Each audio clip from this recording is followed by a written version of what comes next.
Ach ja, die Gasgas. Gefahren habe ich die nicht allzu lange, nur ein Jahr, bis mein Motor Ciao gesagt hat, aber trotzdem habe ich mir vorgenommen, noch einige Videos dazu zu machen. Heute ist das Thema Wartung dran. Da zeige ich euch, was ich innerhalb von einem Jahr an meinem Bike machen musste und wieso.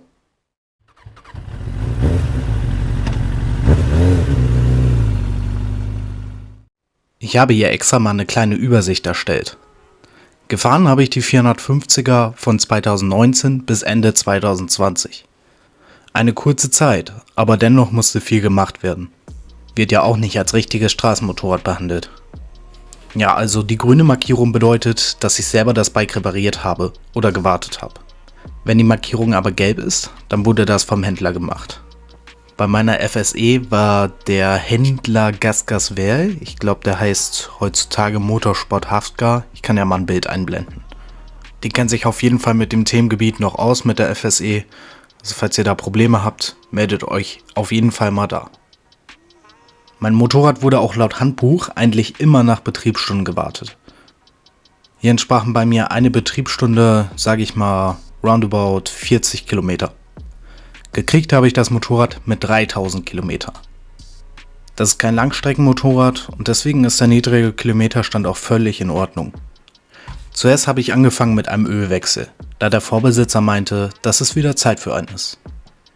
Hier habe ich mein Handbuch durchschaut und die empfohlene Viskosität war SAE 10W50.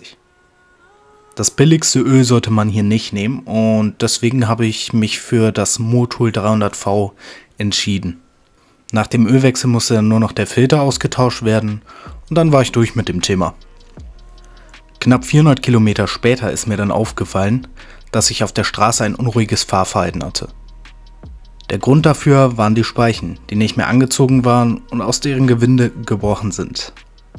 Und so muss ich wieder viel Geld investieren in neue Speichen bei Vorder- und Hinterrad.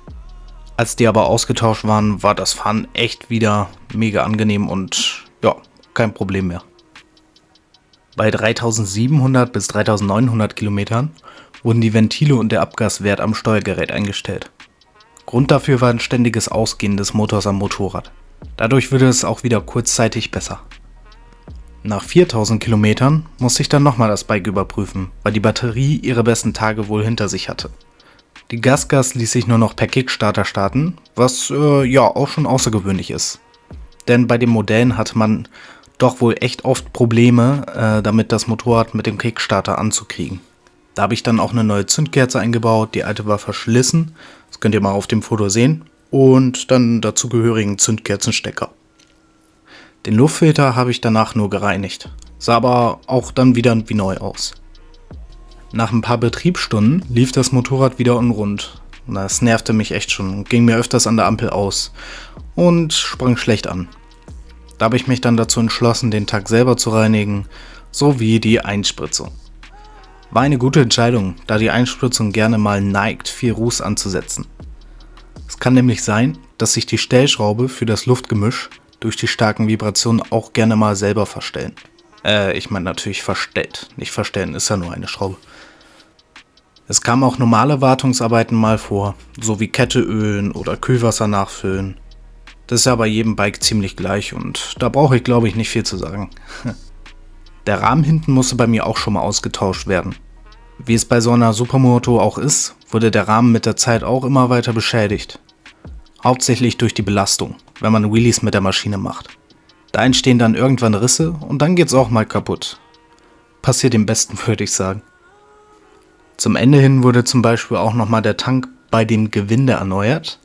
Bei diesem Modell sind solche Holzschrauben, zumindest bei mir dran gewesen, die sich dann irgendwann mit der Vibration immer wieder gelöst haben. Das war auch nervig wie sonst was. Und ich habe dann vorsichtig die Stelle etwas aufgebohrt und habe dann Einliedmuttern eingepresst. Die haben dann viel besser gehalten. Ist echt ein super Tipp. Solltet ihr auch so machen, wenn ihr das Problem habt. Ein paar Betriebsstunden später sprang das Bike immer schlechter an und ich war dann zum Ende hin bei meinem Händler.